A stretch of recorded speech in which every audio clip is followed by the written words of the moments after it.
भारत की पवित्र भूमि पर अनेक संतों ने जन्म लिया, जिन्होंने मानवता को सत्य और प्रेम का मार्ग दिखाया। उन्हीं महान संतों में से एक थे संत कबीर साहिब।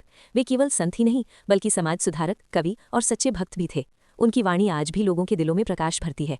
कहते हैं कि लगभग 15वीं शताब्दी में वाराणसी यानी काशी के पास लहरतारा तालाब के किनारे एक दिन सुबह सुबह एक नवजात शिशु मिला। उस समय एक गरीब जुलाहा दंपति नीरू और नीमा वहां से गुजर रहे थे। उन्होंने बच्चे को देखा तो दया आ गई। वे निस्संतान थे, इसलिए उसे अपने घर ले आए और अपना पुत्र मानकर उसका पालन पोषण करने लगे। वही बालक आगे चलकर कबीर कहलाया। कबीर बचपन से ही बहुत शांत और समझदार थे। उन्हें भगवान की भक्ति और साधु संतों की बातें सुनना बहुत अच्छा लगता था। वे स्कूल नहीं गए, पर जीवन ने उन्हें सच्चा ज्ञान दिया।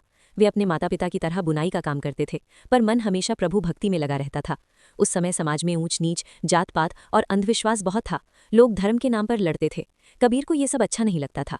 वे सोचते थे कि ईश्वर तो सबका एक है, फिर भेदभाव क्यों। कबीर जी गुरु बनाना चाहते थे। उस समय काशी में स्वामी रामानंद बहुत प्रसिद्ध संत थे, पर वे किसी जुलाहे को शिष्य नहीं बनाते थे। कबीर ने एक उपाय सोचा।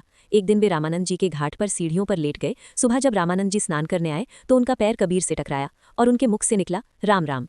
कबीर ने उसी को अपना गुरु मंत्र मान लिया। उन्होंने कहा, आज से आप ही मेरे गुरु हैं। इस तरह कबीर को गुरु मिल गए। कबीर जी हमेशा कहते थे कि भगवान मंदिर या मस्जिद में नहीं बल्कि मन के भीतर हैं। वे लोगों को सच्चाई, प्रेम और भक्ति का मार्ग दिखाते थे। उनके दोहे आज भी बहुत प्रसिद्ध हैं। माला फेरत जुग भया, फिरा न मन का फेर, कर का मन का डार दे, मन का मन का फेर। अर्थ है, हाथ की माला फेरने से कुछ नहीं होता, मन को बदलना जरूरी है। कबीर हिंदू और मुस्लिम दोनों धर्मों की बुराइयों पर बोलते थे। वे कहते थे कि ईश्वर को पाने के लिए न तीर्थ की जरूरत है, न बड़े कर्मकांड की, सिर्फ सच्चा दिल चाहिए। पोथी पढ़ पढ़ जग मुआ, पंडित भया न कोय, ढाई आखर प्रेम का, पढ़े सो पंडित होए।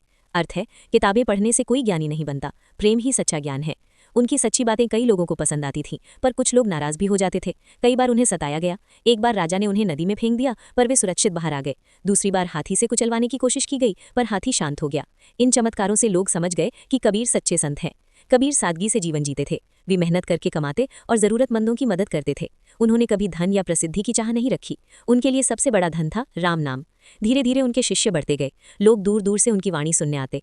उनकी बातें सीधे दिल को छूती थी, क्योंकि वे सच्चाई से भरी होती थी। जब उनका जीवन समाप्त होने का समय आया तब वे मगहर चले गए। लोगों का विश्वास था कि काशी में मरने से स्वर्ग मिलता है और मगहर में मरने से नरक। कबीर ने यह अंधविश्वास तोड़ने के लिए मगहर में ही देह त्यागने का निर्णय लिया।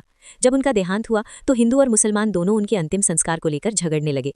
हिंदू कहते थे हम जलाएंगे, मुसलमान कहते थे हम दफनाएंगे। जब चादर हटाई गई तो वहां शरीर की जगह फूल मिले। आधा फूल हिंदुओं ने ले लिया, आधा मुसलमानों ने। इस तरह कबीर ने मरकर भी सबको एकता का संदेश दिया। संत कबीर साहिब की शिक्षा बहुत सरल थी। भगवान एक है, सभी मनुष्य समान हैं, प्रेम सबसे बड़ा धर्म है, सच्चाई और ईमानदारी से जीवन जीना चाहिए। आज भी उनके दोहे और भजन लोगों को प्रेरणा देते हैं। वे हमें सिखाते हैं कि असली पूजा मंदिर या मस्जिद में नहीं बल्कि अच्छे कर्मों और प्रेम में है। संत कबीर सचमुच मानवता के दीपक थे, जिन्होंने अंधकार में प्रकाश फैलाया।